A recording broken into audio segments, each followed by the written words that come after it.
यो भाई लोग, क्या हाल है आप सबके। आज हम बात करने वाले हैं ब्लीच के दो डेंजरस और लेजेंडरी फॉर्म्स के बारे में। और ऑनेस्टली ये दोनों फॉर्म इतने इंसेन है कि फैन बेस में आज तक डिबेट होती रहती है कि कौन सा फॉर्म ज्यादा पावरफुल और टेरिफाइंग है। सोच के देखो, एक फॉर्म जो पूरा बर्जर्क मोड में चला जाता है बिना किसी कंट्रोल के, और दूसरा जो इतना काम और कंपोज्ड है कि उसका एक मूव और सब कुछ खत्म कर देता है। तो आज हम डिटेल में समझेंगे कैसे इचिगो ने इन दोनों फॉर्म को अनलॉक किया, क्या इनके रियल पोटेंशियल थे, और क्या होता अगर वो दोनों फॉर्म को कंट्रोल कर लेता। तो बिना टाइम वेस्ट करे चलो शुरू करते हैं।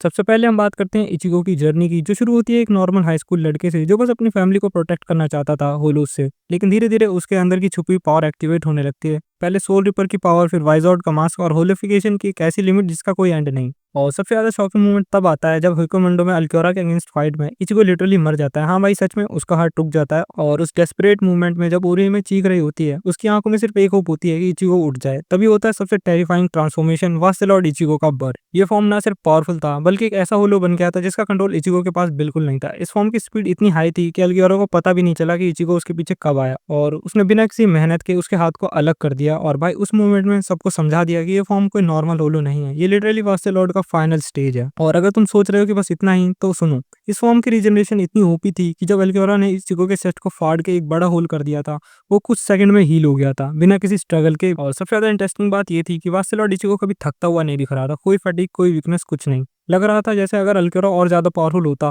तो ये फॉर्म कभी रुकता ही नहीं। और इसलिए फैंस कहते हैं कि ये फॉर्म का पोटेंशियल कभी रिवील ही नहीं हुआ, क्योंकि इचिगो का अनकंट्रोल होलो इंस्टिंक्ट था जो उसको एक ऐसी लिमिट तक ले गया। और हो सकता है कि ये फॉर्म एंडलेस होता अगर उसमें कंट्रोल नहीं खोया होता या अल्क्योरा ज्यादा देर तक फाइट करता। और इस फॉर्म की सबसे बड़ी कमी यही थी कि इचिगो खुद होश में नहीं होता, कोई प्लानिंग, कोई स्ट्रेटजी नहीं थी, बस एक रॉ इंस्टिंक्ट और डिस्ट्रक्शन था जो चाहे दुश्मन हो चाहे दोस्त, सबको डिस्ट्रॉय कर देता है।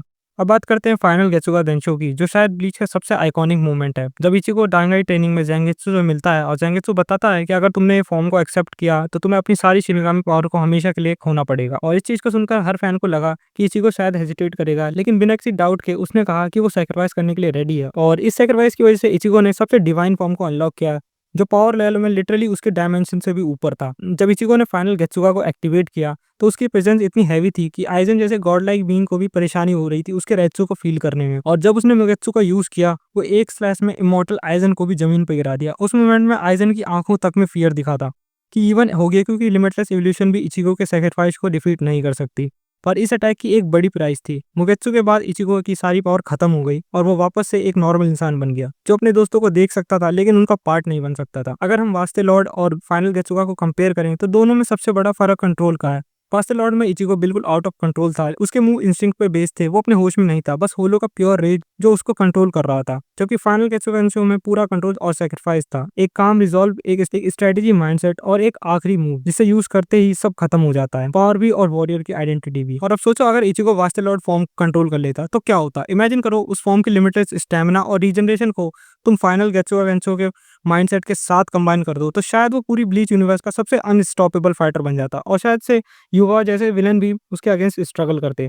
पर कुबो ने कभी ये पॉसिबिलिटी नहीं दिखाई, और यही मिस्ट्री ब्लीच को इतना लेजेंडरी बनाती है। तो तुम्हें क्या लगता है, कौन सा फॉर्म ज्यादा पावरफुल है, वास्ते लॉर्ड का अनस्टॉपेबल रेज या फाइनल गेत्सुगा का एक डिवाइन स्लैश?